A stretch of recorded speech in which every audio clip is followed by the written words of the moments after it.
Kalau Yesus diakui di Islam, kenapa Muhammad tak diakui di Kristen?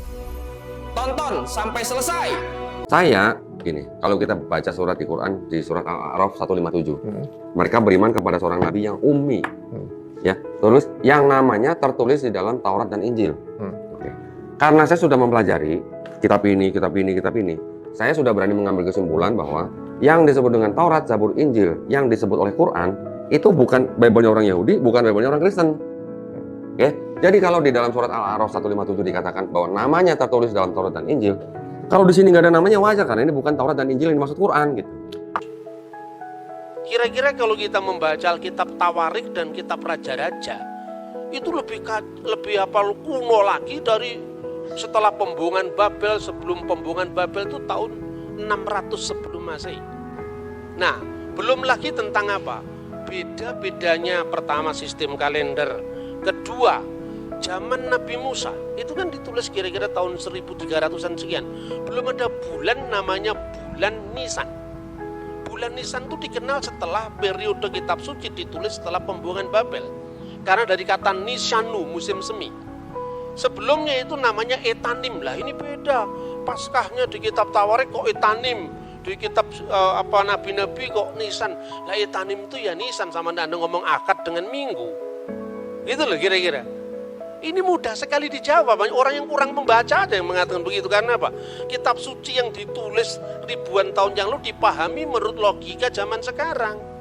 Saya berikan contoh, jangankan kitab suci, zaman kerajaan Sriwijaya aja beda kok. Belum lagi kompleksitas perjanjian baru. Karena di perjanjian baru, ketika gereja ada di Yerusalem, kalendernya pakai kalender Ibrani. Ketika gereja melangkah ke Antioquia, mulailah muncul gereja ortodoks Syria. Ke Mesir mulai Koptik muncul. Kalendernya apa? Beda-beda lagi. Orang Koptik mulai kalender Anno Martiri dihitung mulai peredaran bintang Sirius. Tetapi orang Yerusalem kuno memakai kalender Ibrani yang disebut kalender seperti Islam, Anno Hijriah itu, pakai peredaran bulan. Ketika tanggal itu dikonversikan ke dalam teks yang lain, harus ada penyesuaian. Seorang lahir tanggal 27 bulan Zulkaizah tahun 1383 misalnya. Ayo masihnya berapa? Ngitung Natal saya bisa hitung kepada Anda. Sampai detail saya bisa ngitung. Karena apa? Saya belajar kekristenan dari sumber aslinya, sumber primer. Saya tidak menafikan orang barat yang belajar kitab suci. Tetapi rata-rata yang mereka baca itu sumber sekunder. Jadi misalnya Natal dituduh kelahiran Dewa Matahari. Lalu sedangkan Natal itu sudah ditentukan di Mesir tahun 189 kok. Kalender penyembahan Dewa Matahari baru tahun 274 zamannya Aurelius. Karena orang barat termasuk penulis entry Christmas di Britannica, Americana tidak pernah baca buku Didaskalia Apostolorum yang pakai bahasa Koptik, bahasa Yunani, dan itu yang saya koleksi sampai hari ini. Nah, makanya bagi saya perbedaan informasi karena sistem kalender yang berbeda, angka tahun yang berbeda, itu persoalan sejarah, bukan persoalan ini. Kedua, visi teologis yang berbeda. Masing-masing penulis itu punya latar belakang yang mewarnai tulisannya. Karena di dalam pandangan Yahudi Kristen, yang namanya wahyu itu bukan sesuatu yang turun dari langit, tetapi wahyu itu menyejarah. Taurat bicara dalam bahasa manusia, kata misalnya orang Yahudi. Kristen juga demikian. Setelah aku menyelidiki dengan seksama segala peristiwa yang terjadi di antara kita, dari saksi mata dan pelayan firman misalnya. Artinya di situ ada riset. Nah, sekarang ini definisi tentang wahyu aja kita belum sama kok. Kita mau menilai agama orang dari perspektif kita, itu loh kira-kira. Nah, itu satu. Kedua, kenapa Injil Barnabas itu ditolak?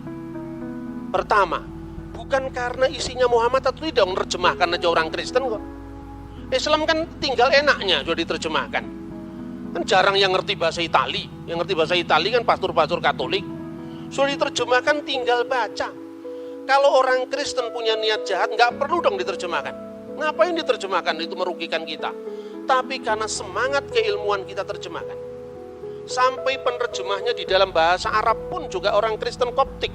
Namanya adalah Khalil Sa'adah.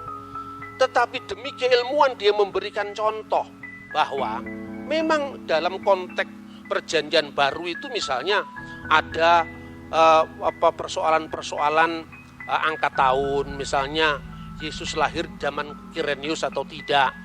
Tetapi bangunan dasar seluruhnya betul ditemukan prasasti tentang kata iterum, dia yang kedua kali bertakhta. Tetapi soal Injil Barnabas ini parah sekali karena memang abad 16 dari abad pertama. Jadi bukan persoalan ada Muhammad atau ada tidak ada Muhammad, bukan, tapi karena semangat keilmuan. Lah memang Injil abad 16 masa mau dipakai, sedangkan peristiwanya abad pertama. Sekarang gini, Anda percaya nggak proklamasi 17 Agustus tahun 1945? Percaya dari mana? Dokumennya ada, Pak. Koran-koran dari zaman Jepang, Suara Asia, Arsip Nasional memang ada. Kemudian kira-kira ratusan tahun kemudian orang mengatakan, loh kenapa informasi saya nggak diterima? Lah yang jelas kamu datang tiba-tiba dan punya nilai sejarah, bagaimana mau diterima? Nah, soal admirable itu bukan soal begitu. Karena di dalam naskah kuno manapun, sekarang ini terlalu mudah saudara-saudara. Ada teman-teman yang mengartikan Parakletos itu dengan Periklitos yang terpuji, admirable. Tidak ada naskah manapun yang eksis dari 5.780 naskah. Semuanya berbunyi sama. Hode Parakletos tu penefma tu agion hupemsei dan seterusnya. Seorang penghibur yaitu Roh Kudus, dan penghibur ini dalam bahasa Yunani Parakletos. Parakletos ini ditulis dengan huruf alfa, tidak ada huruf lain. Sebab kalau bahasa Ibrani ini kan seperti bahasa Arab, ya ada jitir. Bahasa Arab itu kan dibentuk dari 3 huruf, ya. Bahasa Ibrani namanya sores. Misalnya salum dari shin, lamid, mim, sama dengan bahasa Arab salam. Nah, kemudian di situ ada menjadi kata kerja baru, kata benda baru. Itu tergantung bagaimana pemakaiannya. Salam, muslim, taslim, itu kan satu akar kata. Tapi kalau bahasa Yunani nggak bisa.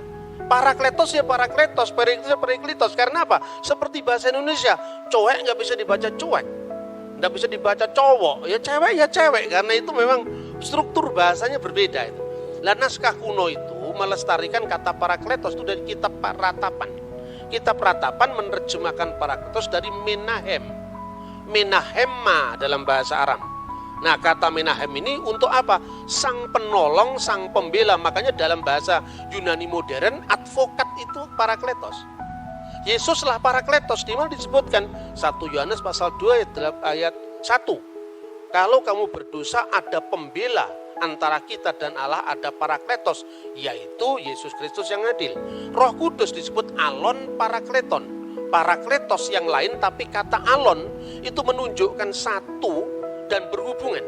Sementara kata uteros itu lain bertentangan. Misalnya lo yihye Elohim akhirim alfanai, jangan ada Elohim lain, ilah-ilah lain di hadapan hadiratku. Misalnya Dekalog 10 perintah Allah itu disebut theoi uteroi, ilah-ilah yang lain. Odeis theos uteros, jangan ada ilah yang lain. Uteros itu lain bertentangan. Tapi alos atau alon itu yang lain tapi dalam hubungan. Karena Roh Kudus itu rohnya Allah atau hidup ilahi yang dalam diri Allah. Sementara Yesus itu adalah firman yang menjadi daging. Bukan Yesus yang disebut Tuhan itu kemanusiaannya itu bukan. Yang mati itu ya bukan Tuhan, manusia. Maka dikatakan yang dibunuh dalam keadaan manusia. Seperti Quran turun ke dunia ada 2. Yang pertama yang kelihatan yang bisa diterjemahkan, bisa dibaca dengan lipatan bibir, gerakan lidah, kata Imam Al-Ghazali dalam Qawaidul Aqaid. Tetapi ada Lauhul Mahfuz yang kekal dan yang temporal. Begitu juga ketika firman menjadi manusia, ada dimensi kekal dan dimensi temporal, gitu. Dan itulah yang disebut alon parakletos dan alos parakletos. Seorang bapak gereja dari gereja Syria Timur namanya Timotius Al-Awal, dia mengatakan seorang Kristen boleh saja mengatakan Muhammad berada di jalan para nabi. Tapi kenapa kita tidak langsung mengatakan Muhammad itu nabi? Lah karena sudah tutup, tidak ada kesempatan lagi. Sama dengan orang Islam mengatakan Muhammad kataman nabiin. Lah kalau ada nabi setelah Muhammad kira-kira bagaimana? Kesulitan. Karena apa? Secara moralitas itu universal. Baik itu baik sekalipun tidak terjadi di wilayah kita. Tapi kita tidak terlalu berambisi untuk harus mensinkronkan teologinya. Karena apa? Karena definisinya aja belum sejalan.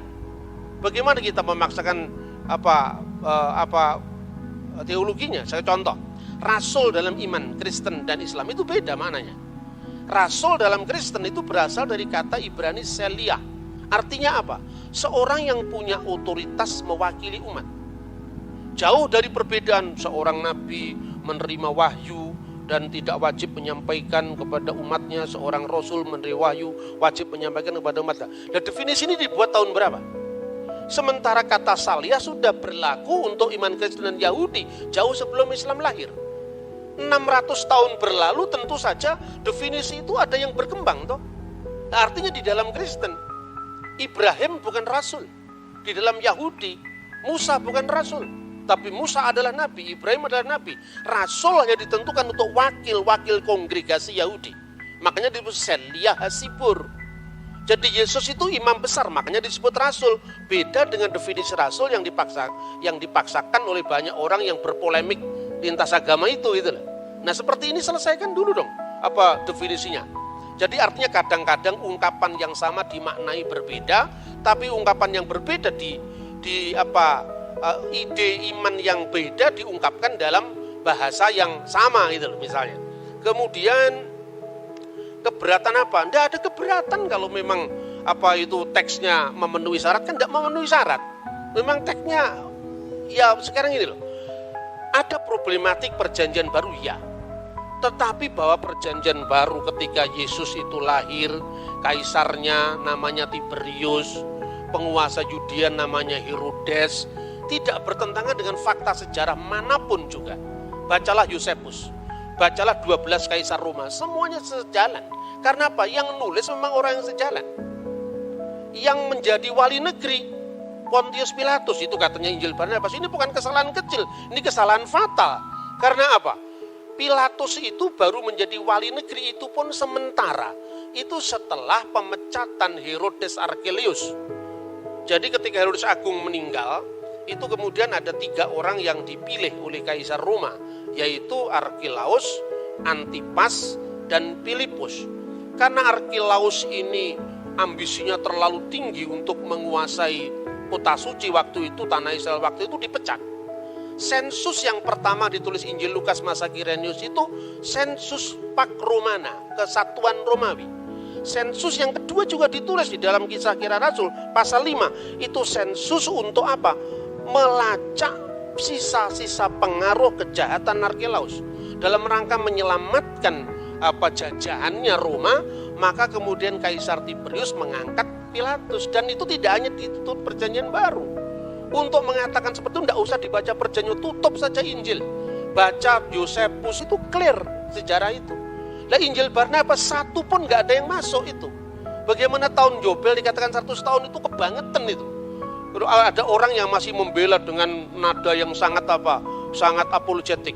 Mungkin kata 100 itu karena kaburnya antara huruf L dengan huruf C.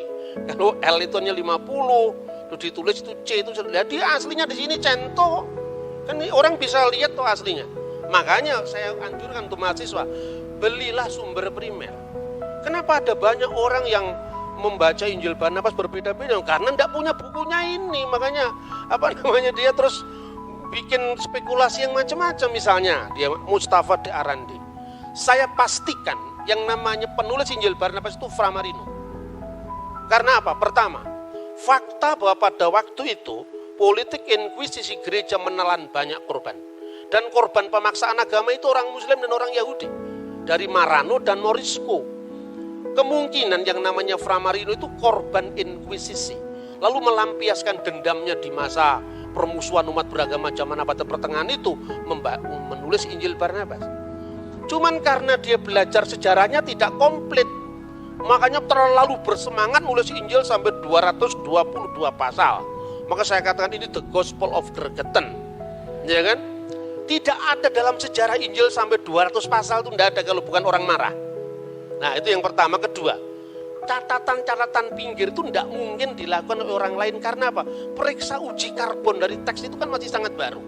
Wong teks dari abad pertama aja bisa ditentukan. Misalnya papirus 52, itu yang dikenal John Ryland Papyrus. Isinya hampir separuh dari Injil Yohanes. Dulu abad lalu, orang baru periksa uji karbon itu baru menentukan abad.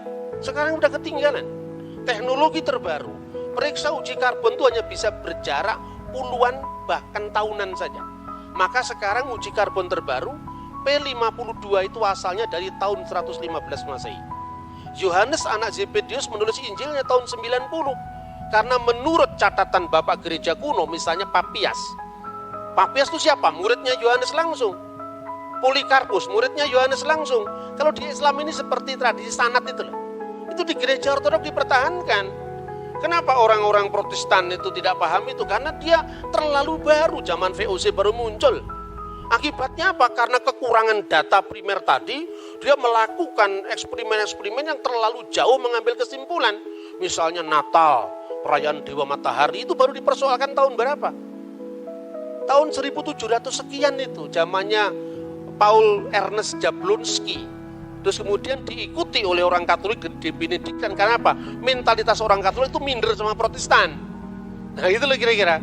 Itu bisa dilacak dengan sumber-sumber primer langsung. Kemudian bagaimana sikap saudara Kristen terhadap para seket gereja yang mengatakan bahwa ternyata Bible tidak tahan dengan teks-teks modern itu, suara abad lalu itu. Sekarang udah ketinggalan kereta. Sekarang kenapa saya bilang begitu? Sekarang gini, jujur saja lah. Penemuan arkeologi itu dari mana awalnya? Dari gereja. Penemuan arkeologi Timur Tengah itu diawali dari namanya Rosetta Stone. Tahun 1795 itu dimulai ketika Napoleon Bonaparte menduduki tanah Mesir. Lalu salah seorang tentaranya menemukan satu batu tertulis dalam 3 bahasa, yaitu bahasa hieroglif, bahasa Mesir kuno yang dipakai pada zaman para Fir'aun. Kemudian bahasa demotik, bahasa Mesir kuno dipakai di antara demos, rakyat, dan bahasa Yunani. Adalah seorang Perancis Katolik, di agamanya masih muda, umur belasan tahun, sudah menguasai 4 bahasa kuno, Ibrani, Yunani, Latin, Aramaik. Ketika dia mendapat pengumuman dari zaman Napoleon, siapa yang mau ikut ekspedisi arkeologi ke Mesir? Dia datang, bingung waktu di Mesir, apa yang dia lakukan? Dia tanya, komunitas terkuno dari gereja ini, dari Mesir ini apa? Islam bukan, baru abad ke-7. Kristen Ortodoks Yunani juga tidak, Kristen Koptik Ortodoks. Nah, untuk dia bisa komunikasi dengan orang setempat, dia pakai bahasa Arab. Lalu masuk gereja, bingung dia. Wah, ini ada liturginya kok selain bahasa Arab, ada bahasa Yunani, ada bahasa Mesir kuno. Tetapi ketika nama-nama dewa itu diganti dengan nama Yunani, misalnya Theos, Agios, Theos, Agios, Iskiros, Agios, Thanatos, diterjemahkan pakai bahasa Arab. Kudusullah, Kudusul Qawi, Kudusul Ladzi la yamut, irhamna. Al-Masdulil Abi Walibni Warahil Kudus Al-Ana wa Kulhainin wa ila Dahri Dahirin Amin. Ini enggak ada Islamnya, ini Kristen asli ini. Apa artinya itu? Wah, ini berarti ada bahasa-bahasa kuno yang dipakai di sini. Ya, gimana kami bisa belajar? Di amat-amati itu 23 tahun dia bisa memecahkan. Dilihat bahasa Yunaninya jelas. Oh, di sini ada kata Ptolomaus, di sini ada kata Cleopatra, yang selama itu hanya lewat cerita Antoni Cleopatra, ternyata ini tokoh historis, dilacak sama dia. Terus ada tulisan dalam bentuk huruf, dalam bentuk tanda gambar seperti matahari. Jangan-jangan ini matahari ini. Ini bahasa kuno yang sudah tidak berlaku lagi ribuan tahun. Dilihat bawahnya ada kata Helios. Ini matahari, jangan-jangan matahari. Dia datang ke gereja kuno itu, tanya, kamu punya Alkitab selain bahasa Arab, bahasa apa? Yunani. Selain bahasa Yunani, bahasa Koptik. Apa itu bahasa Koptik? Bahasa zaman Fir'aun. Oh, hurufnya huruf Yunani. Iya, ketika Rasul Markus datang ke Alexandria, penerus-penerusnya menciptakan peradaban baru. Makanya menciptakan huruf baru. Kayak orang Jawa sekarang, Anda lihat itu orang Arab, suruh baca Arab Pegon kan tidak ngerti. Itu produk lokal, karena itu menunjukkan bahwa bangsa kita bangsa besar sampai bisa bikin tulisan Arab Pegon. Begitu juga di sana, Dilihat ternyata, kamu tanya, bahasa Koptik iya. Bagimu akan ada matahari yang tidak pernah tenggelam. Bahasa Koptiknya apa? Oh, bahasa Koptiknya adalah on. Bahasa Koptiknya adalah ra. Ada dua kata, ra dan on. Ra itu apa? Matahari. Itu dia baca dari Alkitab. Orang-orang Israel membangun kota namanya Ramses. Ra itu hari. Mese itu artinya apa? Artinya anak. Anak sang matahari, anak dewa matahari. Nama aslinya Musa apa? Moshe. Mo itu air yang mengalir. Mese itu bahasa Mesir kuno. Artinya anak. Anak yang diambil dari air yang mengalir. Ketemu sudah ini bahasa. Sejak saat itu muncul namanya Egyptologi. Ini asalnya dari Bible ini. Kok dianggap Bible bertentangan dengan pengetahuan bagaimana? Yang mulai arkeologi adalah Alkitab kok. Seumpama waktu itu tidak ketemu kata Ramses, tidak akan ketemu arkeologi Mesir kuno. Baru mulai ada penggalian di di Rasamra, penggalian di Babel, ketemulah kota-kota kuno, kota Abraham, namanya apa? Tel Turahi, cocok dengan namanya Abraham dalam Alkitab Terah. Ya toh? Til Nahur, cocok dengan nama Nahur, berarti nama-nama Abraham itu pasti bukan nama Yunani, pasti bukan nama Arab, tapi nama Akadia kuno. Dan itu cocok. Mertuanya Yusuf namanya Potifera. Poti itu yang dipersembahkan Vera kepada Ra, matahari. Sama dengan orang Jawa, namanya Suryawan. Ketika jadi Islam, keluarga besarnya sebelumnya ditambahi Muhammad Suryawan. Lupa Surya itu dewa Hindu itu loh. Namanya juga Kristen ditambah Ignatius Surya Hadi. Surya itu bahasa Hindu, Hadi itu yang utama itu. Jadi ini sebuah inkulturasi bahasa. Dan untuk baca teks Alkitab Anda harus paham Ibrani. Ibrani pun bukan Ibrani zaman Ariel Sharon. Ibrani MacD ditulis pakai bahasa Ibrani, bukan itu. KFC ditulis pakai bahasa Ibrani, enggak. Anda harus belajar namanya paleografi, tulisan-tulisan kuno. Karena untuk memahami naskah Qumran, Anda tidak bisa cukup hanya membaca teks Ibrani modern. Nah itulah kira-kira perkembangan huruf, lalu arkeologi, lalu bahasa. Itu minta maaf. Orang-orang yang menyebut dari Eropa yang teolog genit itu tidak tahu yang begini-begini ini. Saya minta maaf, bukan saya merendahkan, tidak. Tapi terlalu dangkal untuk memahami naskah yang usianya ribuan tahun hanya bermodal bahasa Inggris sekedarnya, bahasa Yunani. Bahasa Yunani Perjanjian Baru itu beda dengan bahasa Yunaninya Plato. Gitu. Terus yang terakhir, kemudian dari arkeologi Mesir kuno itu muncul arkeologi kota Abraham, Ur-Kasdim, baru muncul penggalian Yeriko. Setelah Yeriko baru muncul penggalian Holy Land. Pada saat para teolog yang meragukan bahwa teks-teks itu hanya bersifat simbolik, itu muncul sebelum era penemuan arkeologi. Satu contoh misalnya, seorang meragukan apakah dalam Perjanjian Baru ada ungkapan 5 serambi dalam kolam Siloam. Mana tidak pernah ada arkeolog yang membuktikan ada 5 serambi. Lalu dia tafsirkan, oh kalau gitu itu hanya sifatnya alegoris, 5 serambi itu 5 Torat Musa. Jadi itu nggak bisa dipahami secara literal. Tahun 1961 ketika buku ini terbit, pada saat yang sama timnya Marshall itu menemukan memang benar dalam penggalian kolam Siloam ada 5 serambi. Dan itu terbit pada saat yang sama ketika buku itu dipakai sampai hari ini. Makanya belajar teologi aja nggak cukup, harus belajar arkeologi juga. Arkeologi Borobudur Anda pelajari yang baru abad ke-8. Masa arkeologi Mesir kuno dari tahun 3000 tahun yang lalu tidak kita pelajari, padahal itu ketika kita ngomong dalam Al-Quran, dalam Injil tentang Fir'aun. Fir'aun itu bukan nama orang. Fir'aun itu paraoh artinya. Itu tiang besar. Dan di mana itu sebutan paraoh itu mulai? Setelah generasi Old Kingdom. Ketika kerajaan Israel, kerajaan Mesir kuno pindah dari Giza menuju ke Luxor dan sebagainya. Baru Anda lihat sendiri ke sana. Saya beberapa teman dari Al-Azhar itu saya anjurkan, kamu kalau mau tahu sejarah Mesir jangan hanya baca Perjanjian Baru, karena Perjanjian Baru kan baru muncul abad pertama. Jangan baca hanya Quran yang muncul abad ke-7. Kamu baca langsung itu temuan-temuan arkeologi itu. Nah, sebagai seorang ilmuwan, ketika Anda belajar arkeologi itu, tutup dulu kitabmu, Bibelmu. Supaya apa? Supaya kita bisa netral, jangan kita dipenjara karena teks. Karena teks itu membimbing kita, oke lah kalau secara hidayah silahkan. Tapi kalau secara ilmu pengetahuan, masa kita bisa mengkritisi teksnya orang, teksnya kita sendiri kita protek, kan tidak fair itu gitu loh. Nah, oleh karena itu saya menyatakan tentang pentingnya gereja ortodok itu di mana? Karena gereja ortodok itu saksi hidup dari semua data-data arkeologi itu.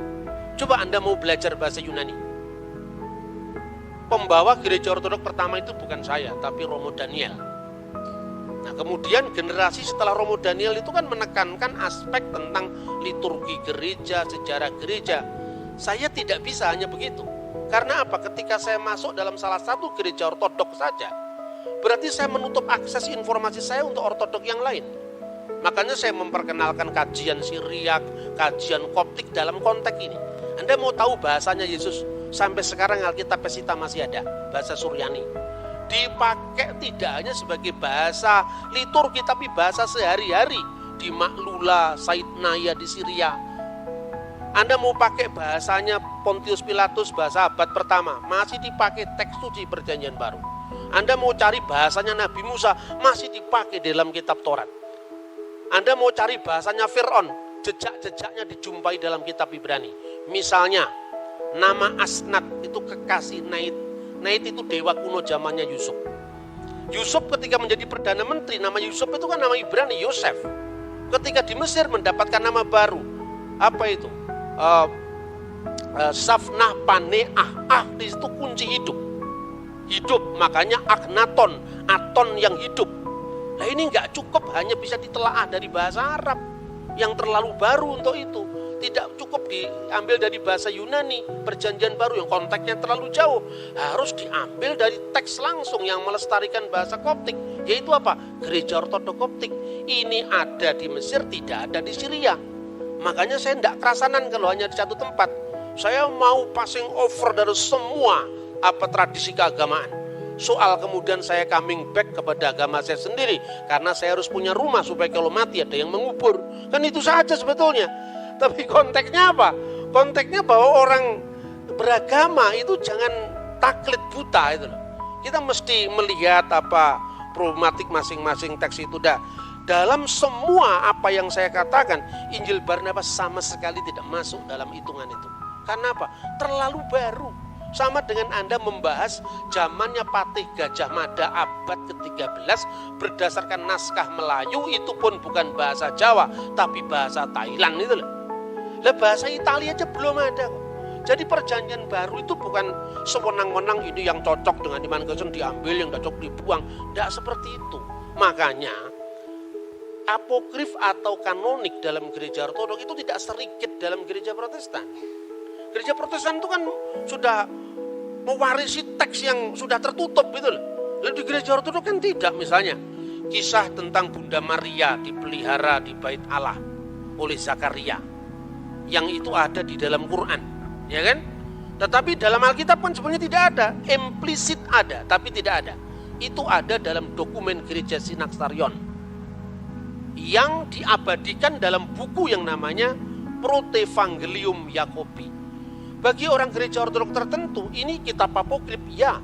Tapi karena kitab apokrif ini ditulisnya paling dekat dengan peristiwa, tidak peduli, diambil. Diambil untuk apa? Mengisi kekosongan sejarah. Tapi normanya tetap yang kanonik gitu.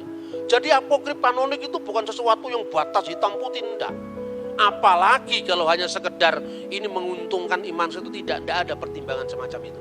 Contoh lain misalnya, di dalam ajaran Katolik dan Ortodok sebetulnya kitab yang disebut dengan Biblia Hebraika itu kan sebetulnya warisan dari Yahudi Yamnia. Setelah gereja kuno dikutuk sama orang Yahudi lewat konsili lokal yang mengatakan terkutuklah orang-orang Nasrani maksudnya, itu orang Kristen. Hendaklah nama mereka tercabut dari kitab kehidupan, itu tahun 90 Masehi. Dokumennya dinamakan Birkat Haminim, itu tahun 90 Masehi. Gaung daripada pengutukan itu adalah apa? Orang-orang Yahudi mulai menolak Septuaginta. Karena dalam Septuaginta ada bukti keperawanan Maria, di mana kata Parthenos itu artinya tidak sekedar perempuan muda yang bisa perawan atau tidak, tapi harus berarti perawan. Nah, kemudian karena gaung penolakan itu, orang-orang Yahudi menolak teks-teks yang disebut Septuaginta tadi. Tetapi penolakan orang Yahudi terhadap Septuaginta itu juga tidak sedikit gereja modern. Buktinya apa? Yesus memperingati perayaan yang namanya penahbisan Bait Allah. Itu diambil dari buku Makabe, 1-2 Makabe, yang dipakai oleh gereja Katolik dan gereja Ortodok. Gitu loh. Jadi karena begini, dalam iman Kristen firman itu tidak menjadi kitab dalam pengertian harafiah. Tapi firman itu turun dalam sosok manusia Yesus yang adalah peristiwa. Maka Injil bagi iman Kristen adalah peristiwa kabar baik, bukan kitab yang turun dari langit. Dalam sejarah, dalam ilmu agama-agama, ini harus jujur dihormati. Kenapa Timotius awal tidak keberatan mengatakan Muhammad berada di jalan para nabi?